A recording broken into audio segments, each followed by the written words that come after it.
again for being here. My name is Sequoia Johnson. I'm the older adult advocate for the system. Really happy you could join us. And we're so happy to have Dr. Gupta back with us again today, this time to discuss navigating healthy menopause. And I'm just going to give a quick intro for those of you who have not met her before. Dr. Gupta is a biologist and science communicator.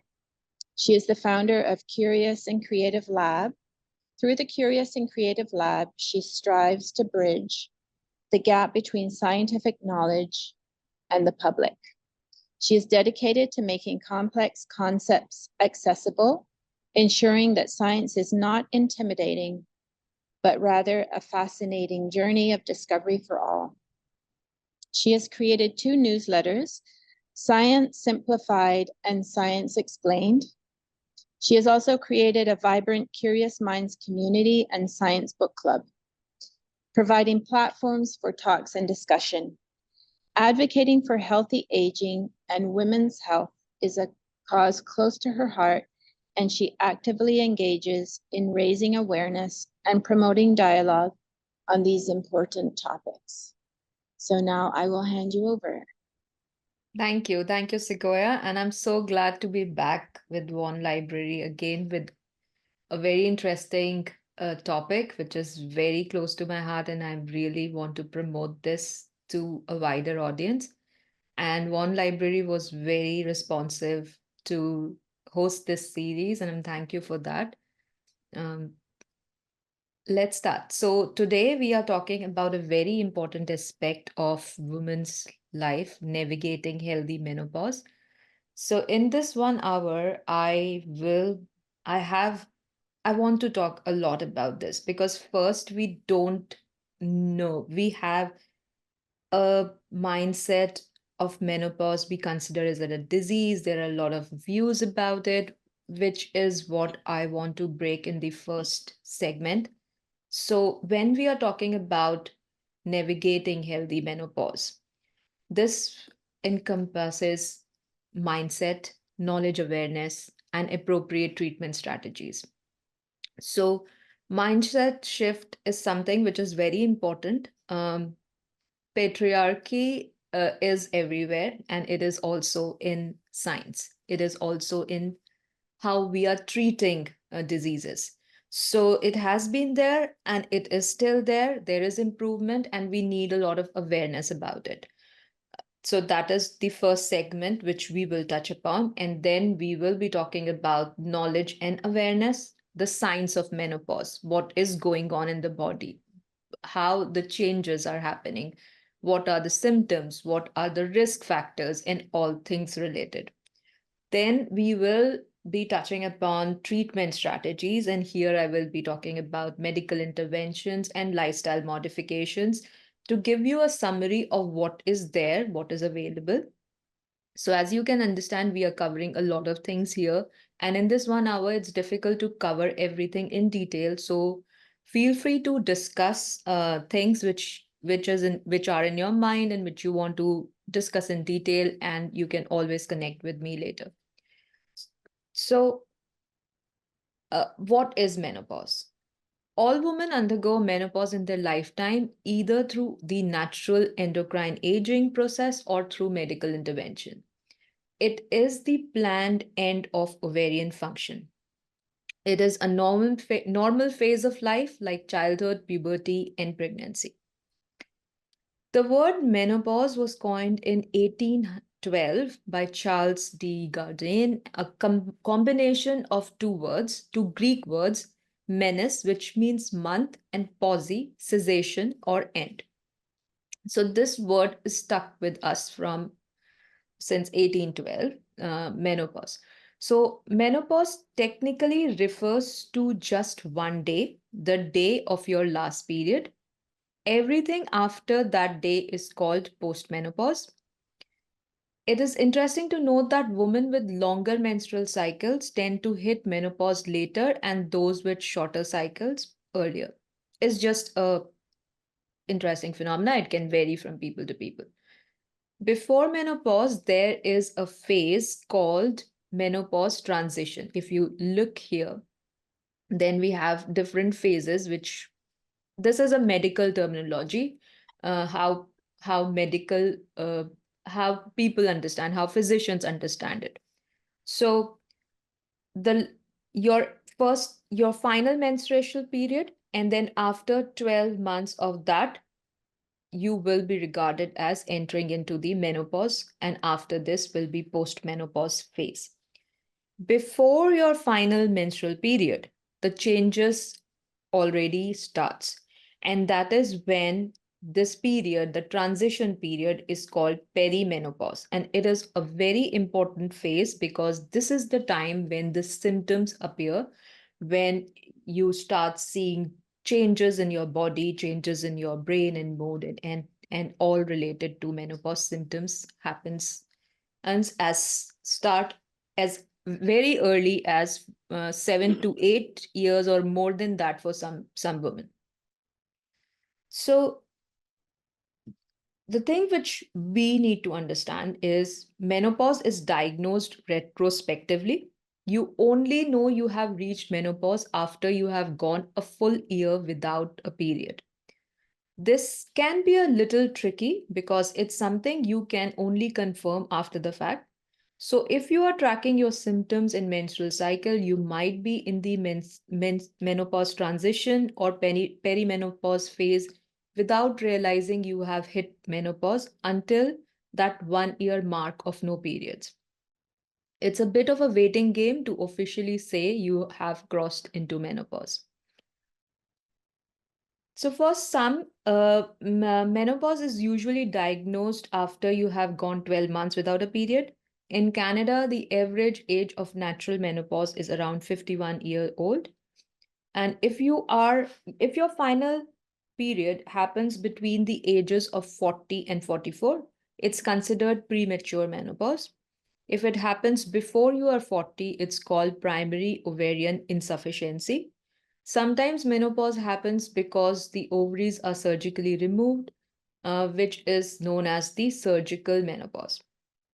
If this happens, or if your ovaries stop working due to chemotherapy before you turn 45, it's treated as premature menopause from a medical standpoint. So, as symptoms and medical conditions don't magically start and stop with the final period, it's perfect to use the word menopause to encompass the whole continuum or experience from the menopause transition onward. So we will the symptoms are start as early as the menopause transition, and it continues to the postmenopause for some women. So even though menopause is a universal experience for every woman with ovaries who live long enough, unlike puberty, menopause is shrouded in secrecy. Why is there a culture of silence around menopause? There are many factors. As first is this taboo and stigma. Menopause is often seen as taboo associated with aging and the end of fertility.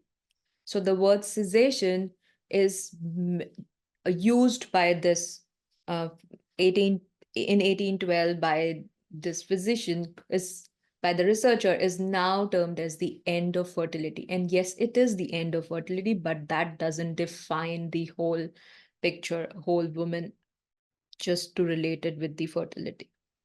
The stigma can lead to feelings of shame and embarrassment. The second is lack of education and awareness. Many women don't receive education about menopause. Health education typically doesn't cover it in detail, leaving women uninformed and unprepared. Then we have different cultural attitudes towards aging. Societal emphasis on youth and beauty makes aging, including menopause, something to be feared and hidden. Then there are workplace concerns. Fear of being seen as less capable can prevent women from discussing their symptoms at work, leading to further silence.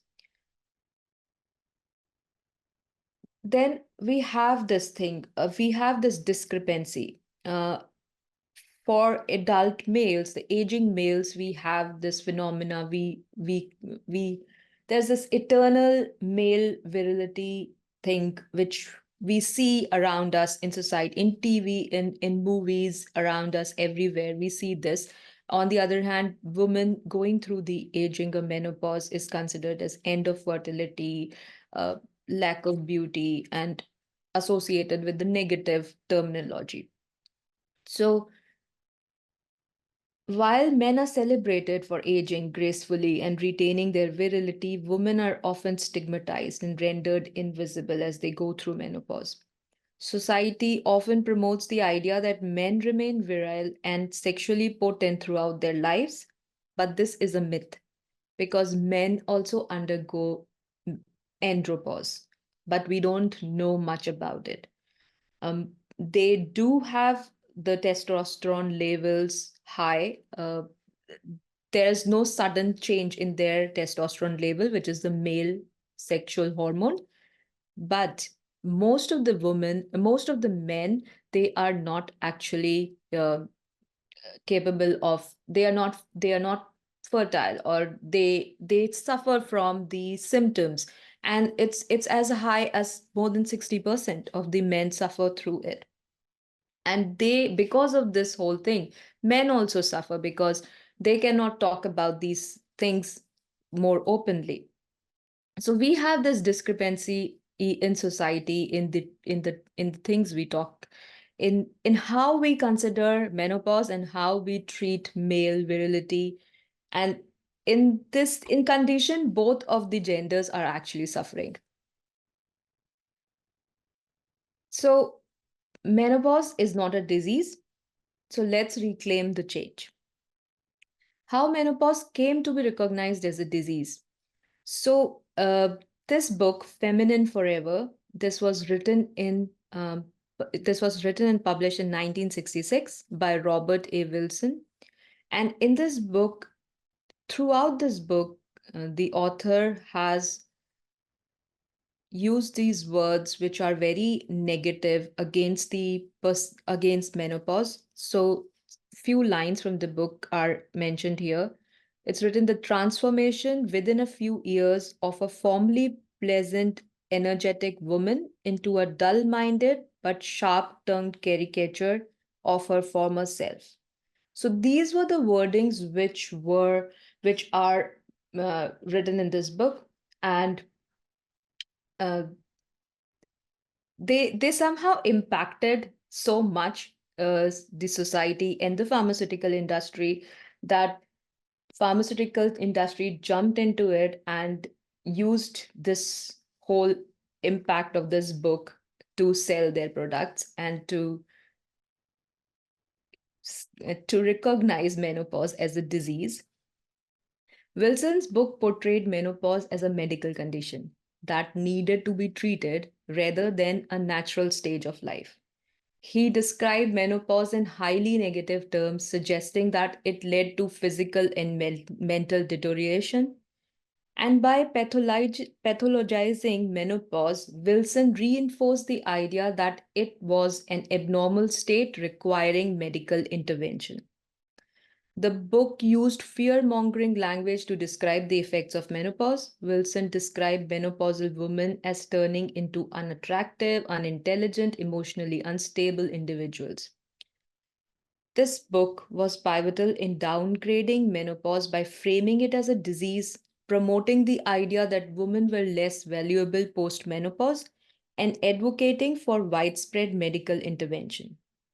This book significantly influenced societal attitudes, medical practices, and women's self perception regarding menopause, contributing to the culture of silence and stigma that persists to this day.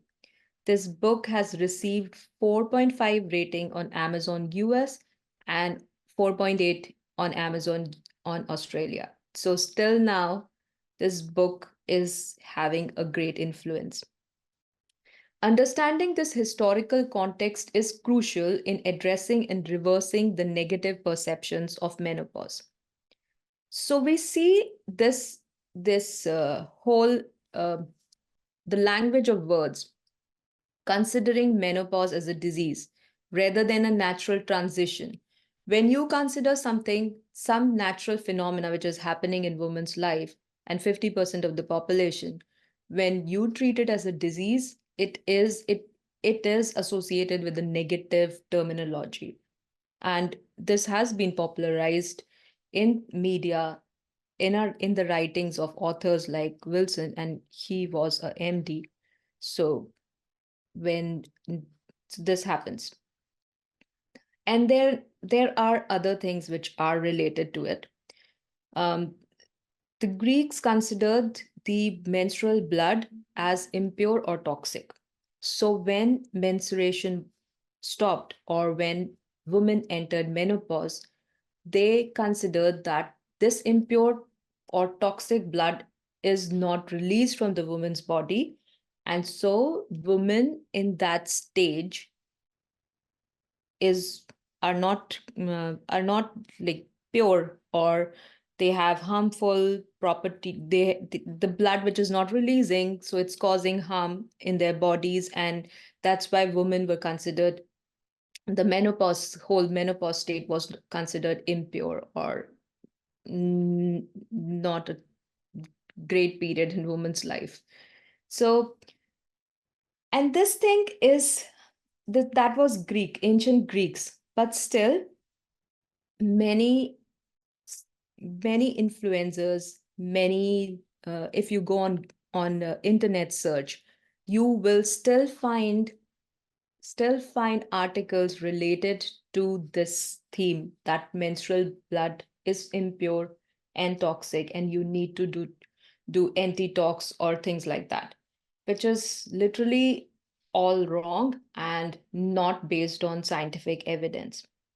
The menstrual cycle is not a detox. It What it is, I will be just talking to you. So I'm talking about this Mandy Pelz, who has written a book on menopause, the Menopause Reset. She is a chiropractor, and she writes this. So this is what women need to know. Your cycle is a detox. You are shedding the inner lining of your uterus, and you are getting rid of what is not serving you. So it's not just a troublesome situation you have to deal with. Your body is getting rid of hormones, it's getting rid of toxins. It's how we detox. No, it's not how we detox. It's a very natural phenomena, and it happens through a very complicated and a very beautiful system. It's not a detox. Detox, we detox via our kidneys. We don't detox through menstrual blood. So the menstrual cycle is not a waste removal system. So words like this, words influence our perceptions. We see it all around us. We see use of word female hygiene products. And why we call hygiene? Because of the thinking that menstrual blood is impure. It is it is something which needs hygiene. We can just call them menstrual products. No need to use the word hygiene there. So the wording impacts us, and we don't pay attention. Just it's just making a negative impact on our brain and mind. And we consider menstruation as unclean or dirty. When we call something hygiene, we are considering something unclean or dirty, and we are using this product. So it's time for change, and it's time for thinking things rightly in a scientific perspective. And then we use words like end and challenges for describing menopause. And okay, if the Greek literal word means end or cessation, it is because the person who coined the term was meaning to tell you that the the monthly menstrual cycle is stopping. It doesn't mean end of fertility, end of women's beauty or things like that. So the terms and the words influence our perceptions, and it's a high time to understand, to pay attention to these words whenever you hear around you uh, of your health or your symptoms or things like that. So take the charge of these things, because this will go on, and women, there are a lot of statistics which tell us as women don't get proper treatment because they are always shunned down, and because of these perceptions, because of these writings again and again tell that these symptoms or the things are just normal part of menopause, but it's not true. And then the pharmaceutical industry jumps in whenever there is a gap. Whenever these things are created, the pharmaceutical industry comes in. The people who want to sell you alternative medicines will jump in and will try to fill in the gap and sell you products. So let's break the silence of on menopause. The stats are overwhelmingly distressing. 65% of the women feel unprepared for menopause, and only 9% of women talk to their mothers about their experience. And 31% will talk to their healthcare practitioner.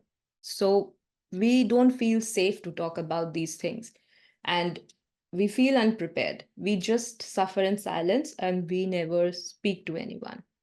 So mind shift will play a major role. We need to be aware about things, and we need to be talking about and sharing our experiences, because some women think that they are the only one going through this. But when we share, we know that there is power in numbers. We understand that this experience is shared by millions of women, and it's a normal change which is happening, a transition. So, in Western society, menopause has often been portrayed using negative language and imagery, as I all mentioned throughout this first segment. It contributes to stigmatization. Terms like the change or the silent passage may evoke feelings of fear, uncertainty, and discomfort. So, uh, there are many cultures and where the menopause word, the association of the word menopause is placed differently. And the research has shown that the women in these societies actually feel more prepared. They don't feel a lot of symptoms. And one great example is of Japanese women's experience of menopause. So they take menopause, they look upon menopause as a natural life stage. And the word for menopause is konenki, which means renewal, season, and energy. Just the change of the language of this word tells us that, and it's statistics. Japanese women report experiencing hot flashes only 25%, which is very different from the rest of the world. The Western women, 75 to 80% experience hot flashes. And even in Native American women, menopause are often honored for their wisdom. When women reach menopause, they are often honored for their wisdom and are considered leaders and teachers within their communities. And they're given respect. And it changes the perspective. It changes how we look upon this stage of life. And then, if we see the evolutionary advantage of menopause, there's this grandmother or the wise woman hypothesis. This is one of the most widely discussed adaptive theories. It suggests that menopause evolved because post reproductive women could increase their inclusive fitness by investing resources in their existing offspring and grandchildren, rather than continuing to reproduce themselves. By providing care and support, grandmothers could enhance the survival and reproductive success of their kin. Menopause is also seen in one another animal species, which is the toothed whales. And in them, the studies have shown that grandmothers are often the ones which will teach the grandchildren, the whales here, to hunt, to the tricks which they have learned throughout. And whenever there is the presence of grandmothers in the whole batch, they survive better and they exist better. So this is the evolutionary advantage. So menopause is there for a reason. Women's fertility doesn't define the woman as a whole. they serve in the society. And yeah, so this is what we should be thinking about whenever you are seeing some article, you are discussing about it. Change the way you are using the language, because we are doing the same. This has been done to us and we are just following the same pattern. So time for change. So now let's understand the basics. Now I will be talking about the science, and let's understand the change. So this is what the cycle looks. This is the uterus lining, and here the picture shows which cross section. So we are seeing the uterus layer. So at the start of the cycle, you can see that the blood vessels, this is the start of the cycle, day one, these are the blood vessels. As you can see, the blood vessels are very small, and then these spiral articles grow and become more coiled. So then the chemical cascade through the brain, the hormones are released. There is a signal that, so endometrium, this is the endometrium uterine lining, it increases throughout. And when the pregnancy doesn't happen, the uterine lining is no longer needed and it is shed. The the shedding is, it includes blood and the uterine lining and the small amount of hormones which are present in the uterine lining. So this is the normal process of the menstruation which happens. So behind the scenes, all these hormones are working for us. So this is the ovary, the egg in the stage one. It grows and then ovulation happens. The egg is released. In the in the same time zone, the uterine lining is increasing. So it's preparing for pregnancy. Every month, the female body prepares itself for the expectancy of pregnancy. And if it doesn't happen, it leads to menstruation. So here the egg is released. In the same region, if you can see, the ovaries are releasing estrogen and progesterone, the two main female hormones. And then these two hormones are released by the brain.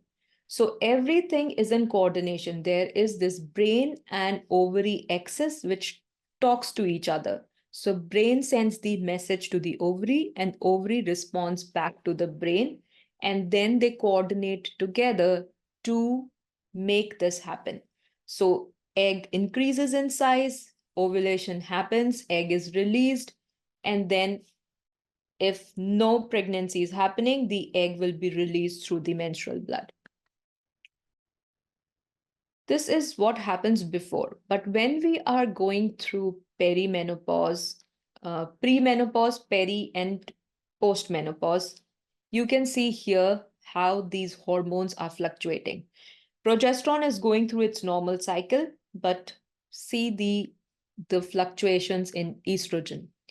The estrogen gets crazy, and that's why we see a lot of symptoms from the premenopause stage.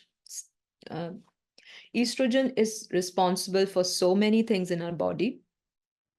Besides our fertility, it is responsible for our bone health, it is responsible for our brain health, it is responsible for our heart health. And when it is going through these variations, and our brain registers it.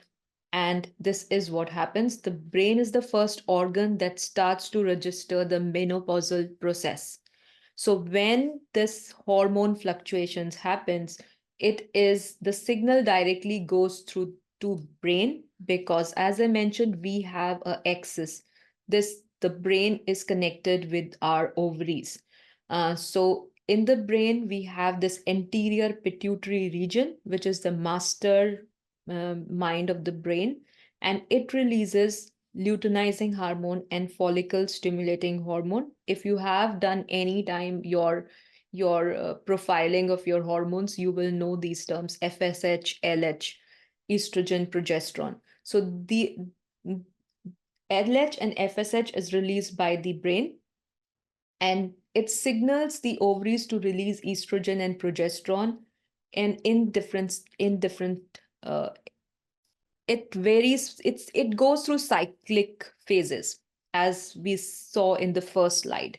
In this slide, the cyclic phases, this is the normal menstrual cycle. You can see there is a increase in the estrogen, drops down, and then again increase. Progesterone comes in the later phase. But when we are going through menopause, the starting from perimenopause or the premenopause, the estrogen is up and down. So sometimes we see heavy flows, sometimes flow is decreased, sometimes symptoms are severe, and it starts around the age of 40. So not 51, which is the menopause age, but the symptoms of premenopause starts as early as 40. You will start seeing in bulk around the abdomen because your estrogen is going down. Why the woman starts becoming like a pear shaped and starts bulking around the abdomen? It is because the fat around the abdomen is trying to release the estrogen. Fat also is the source of estrogen. So when your ovaries are releasing less estrogen, the fat is trying to compensate for that. And that is why we start storing fat. And this starts happening around the age of 40, 41. And we are doing a lot of exercise, is a lot of diet control, and still we are gaining fat. It is because our estrogen is going haywire and our body is trying to compensate for it. And this is what our brain is telling the body to do for us. And there are ways to deal with it, which we will be talking about in soon. But here is this brain and uh, ovary axis. So the interesting thing is when we talk about menopause, we only focus on the female hormones. We focus on, okay, the estrogen is going down, and that is what menopause is. There is no ovary to do the menstrual cycle. There's no eggs in the ovary to undergo the menstrual cycle, and that is the whole scenario. No, it is not. It is just a small picture. The main picture is in the brain. So the brain starts to change when menopause symptoms starts to appear. And first it is registered in the brain, as I mentioned. So this is the normal phase. Your ovary and the brain is talking to each other. A good amount of hormone being released. It is signaled back to the brain that stop the production of FSH and LSH, and then start the normal process. But in case of the premenopause symptoms, the estrogen levels goes down, the brain starts to recompensate for it, and the fat absorption or different things starts to happen. It will the bone density starts to decrease, the brain fog and cognitive decline, symptoms in heart will start to increase. So these are the symptoms. Let's talk about the symptoms, and they are a lot. And it differs from person to person. You will see stages, you will go through different stages, and every person's story is different. To to summarize them, we have menopause, and there are different symptoms starting from the effect on the brain. So feeling of fatigue, brain loss, brain fog, and sleep disturbances, and then there is increased chances of getting Alzheimer's, dementia. So migraine, anxiety, depression, all symptoms related to menopause, and it starts as early as 40. I have to repeat this because most of us think we will get into menopause around 50, 55, but it's it's around the age of 40 you start seeing differences. So weight gain around the visceral adiposity. So we will start gaining fat around the abdomen. Sexual function decreases. There is decreased in libido, then vaginal dryness, and which can lead to UTI and dysuria, recurrent lower urinary tract infections, and then type 2 diabetes, because we are gaining a lot of fat in the abdomen. Insulin resistance can happen. Then joint pain, sarcopenia, osteoporosis. Then here, if we see, there will be changes in the skin, dryness, increased wrinkling, reduced hydration, hair loss, and symptoms are a lot. Then hot flashes because sleep disturbances and things like that.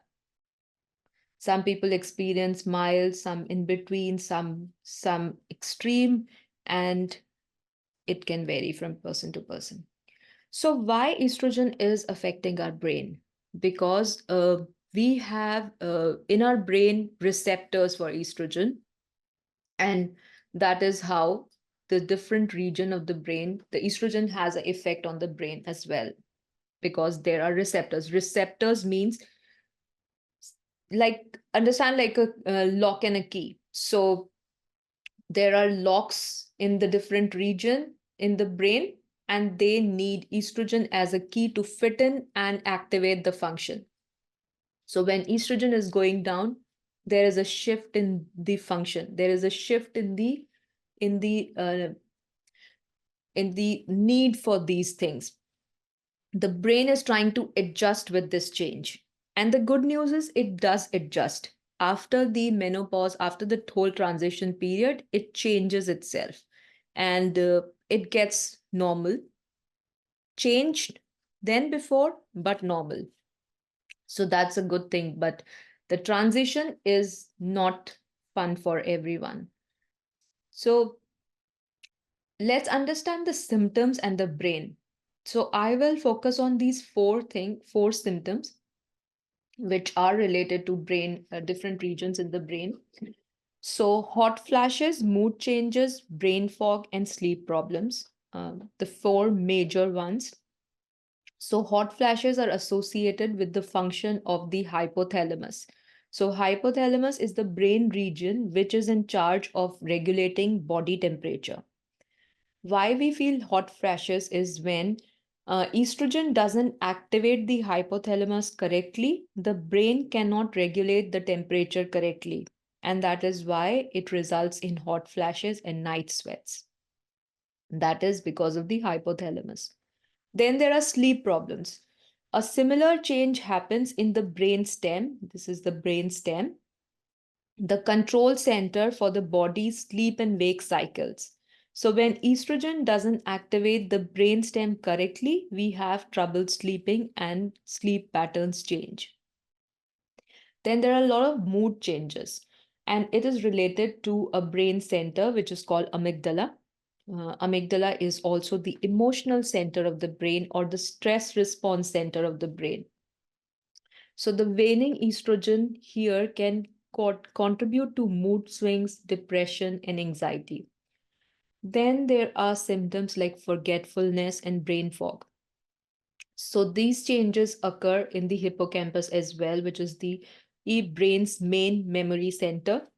And estrogen here helps, decreasing estrogen levels may uh, the symptoms may result in forgetfulness and women experiencing fuzzy thinking during perimenopause.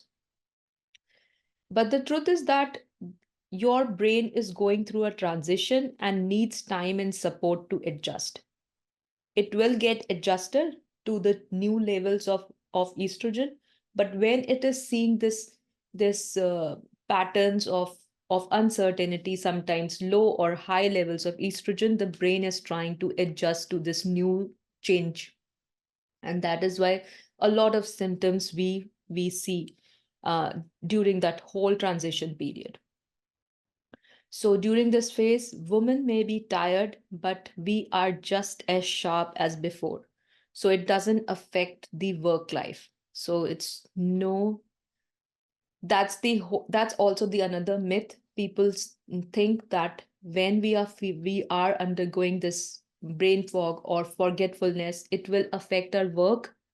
But the results have shown the opposite. It doesn't affect the work. We do feel the symptoms, but we work as efficiently as men in the same age group.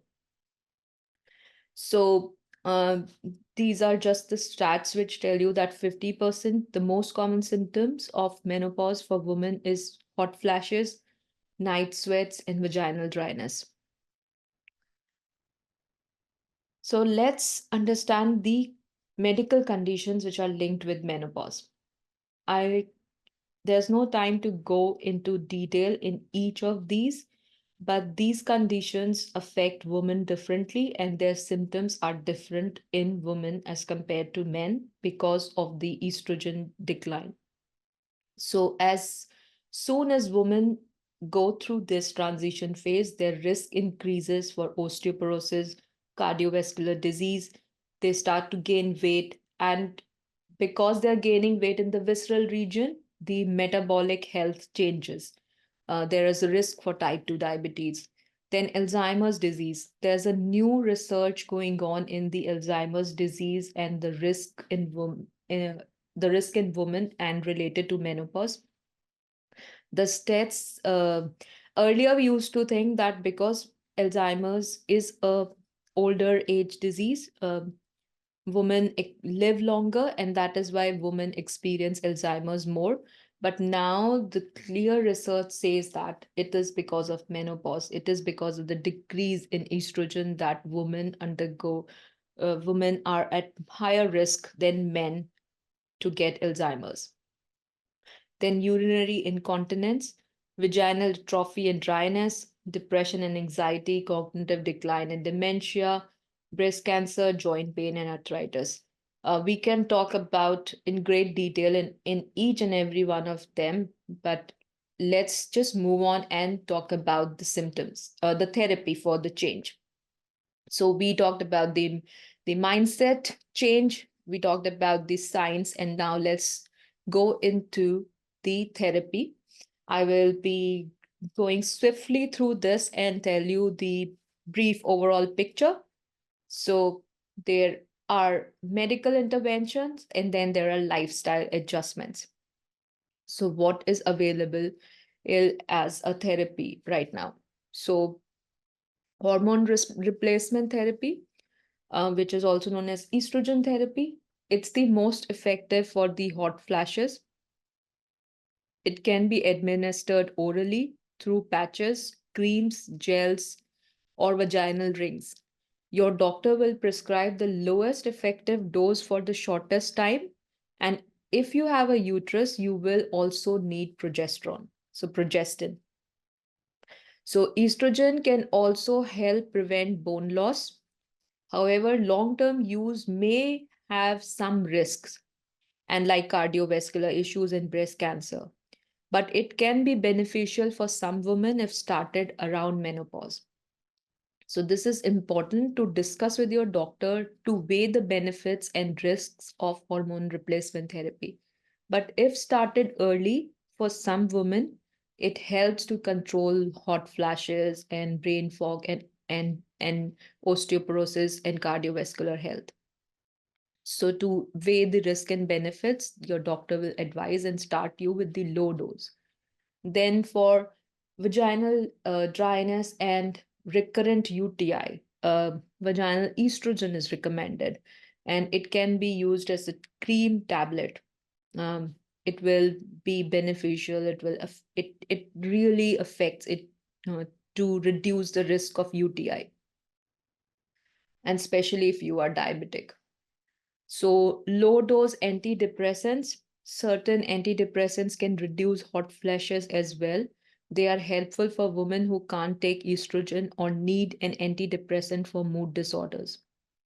And there is gabapentin, which was originally for seizures, but it's found to reduce hot flashes as well, especially for women who can't use estrogen. So then clonidine, normally for high blood pressure, but it can ease hot flashes. The dosage will be different. And then fezolinetant for body temperature control, and then osteoporosis medications, along with vitamin D supplements to strengthen bones. So these are the all medical intervention. The list is not exhaustive. There are many, some in clinical trials. So this is what is available and FDA approved. Then lifestyle adjustments that will include diet, exercise, sleep hygiene, mindfulness, stress management. Let's go into little detail about each. So diet to include, Balanced diet rich in fruits, vegetables, whole grains, lean proteins. I think we all know about these facts. These are same for everything, for healthy health. But to really focus on what you need, because your bone is undergoing a lot of changes, you should increase the supplements for vitamin D, calcium.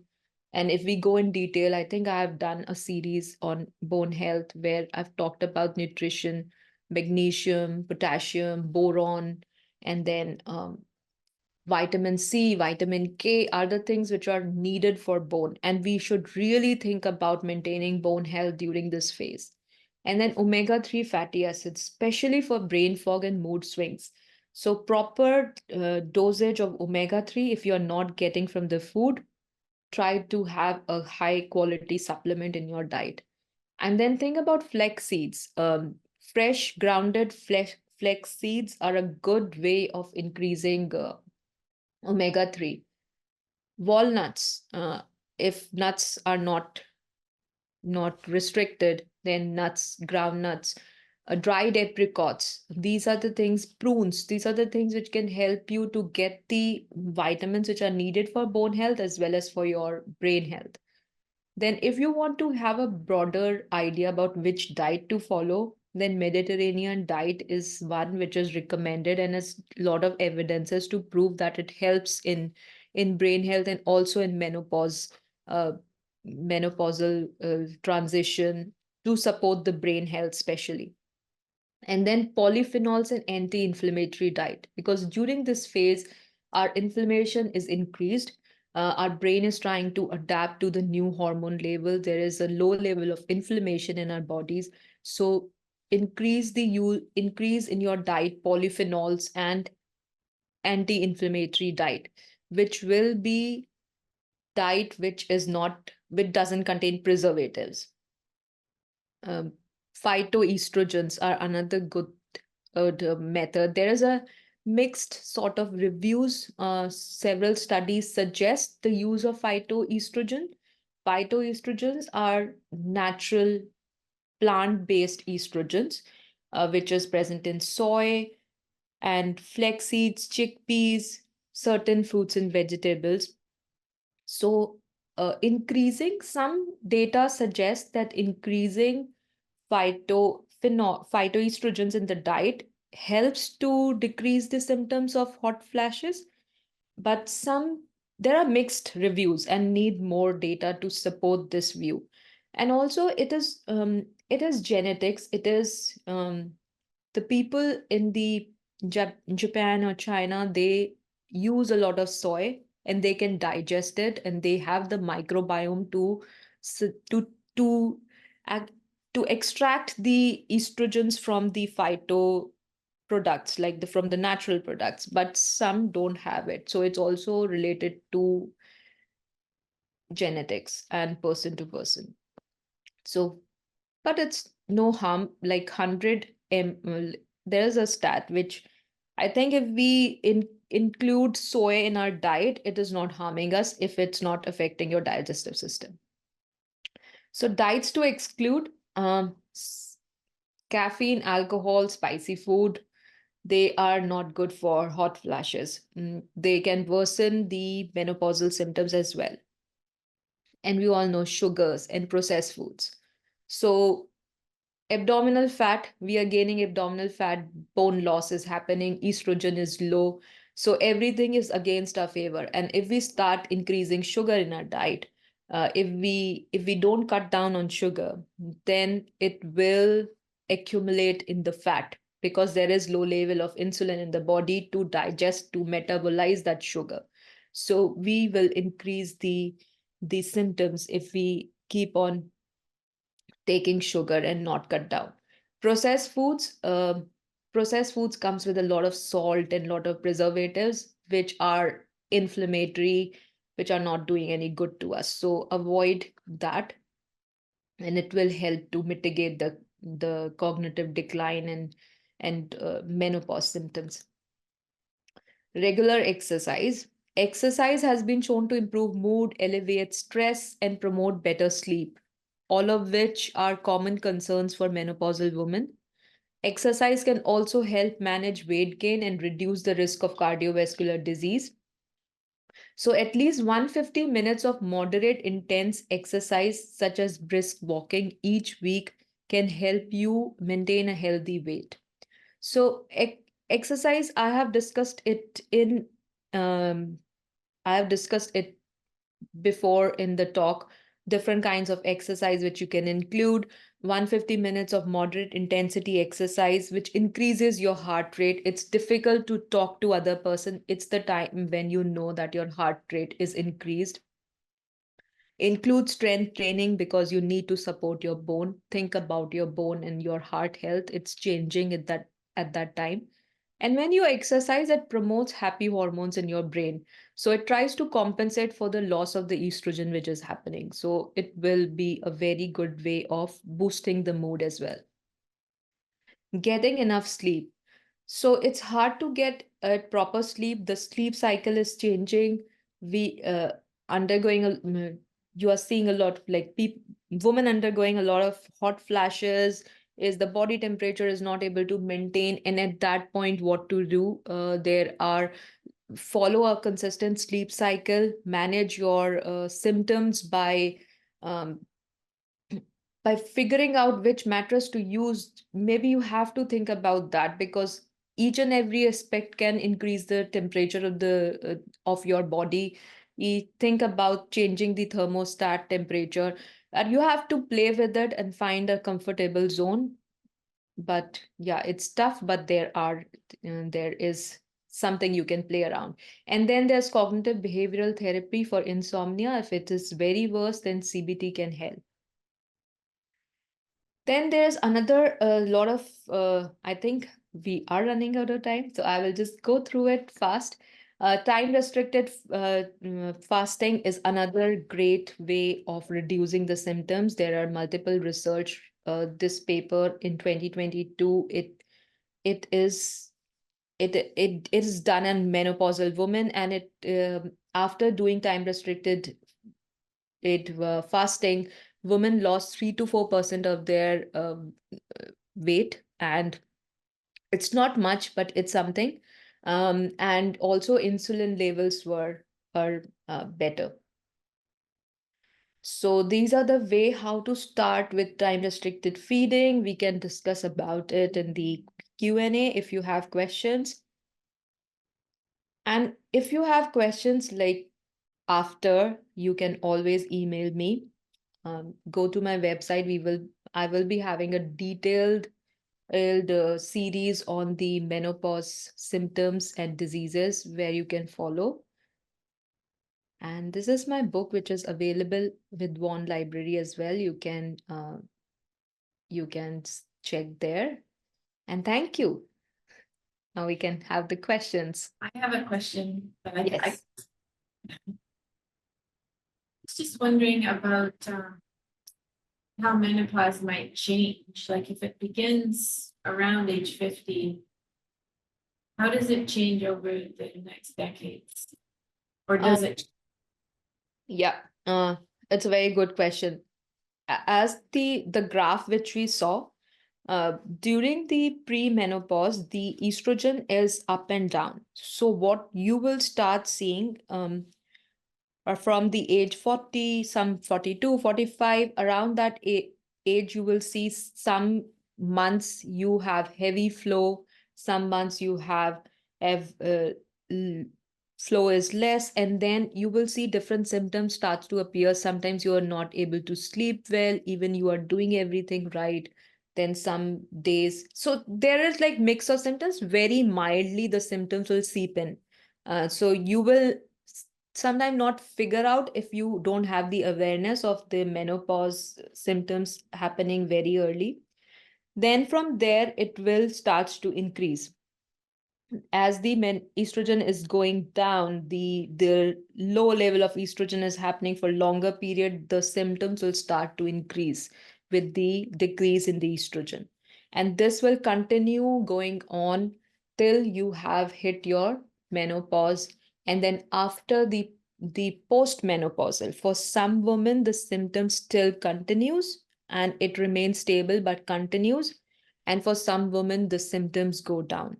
And the good news is for most of the women, the symptoms go down after the postmenopause. So there will be, if you have done everything right, if you have thought about the change of diet, change of exercise, um, do intermittent fasting, and thought about the insulin resistance and the way you are intaking sugar, if you have changed your diet, if you have changed your exercise, then on the other side, when your brain has adapted to the low level of estrogen, you will feel more renewed, you will feel more energetic.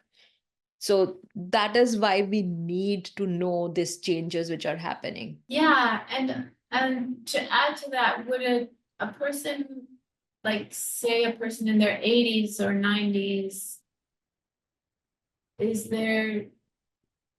the process continuing to change, or is it kind of does it reach a stage where it just Yeah, it reaches a stage where the brain has adapted to the new levels of estrogen in the body, and then there is no increase in the symptoms.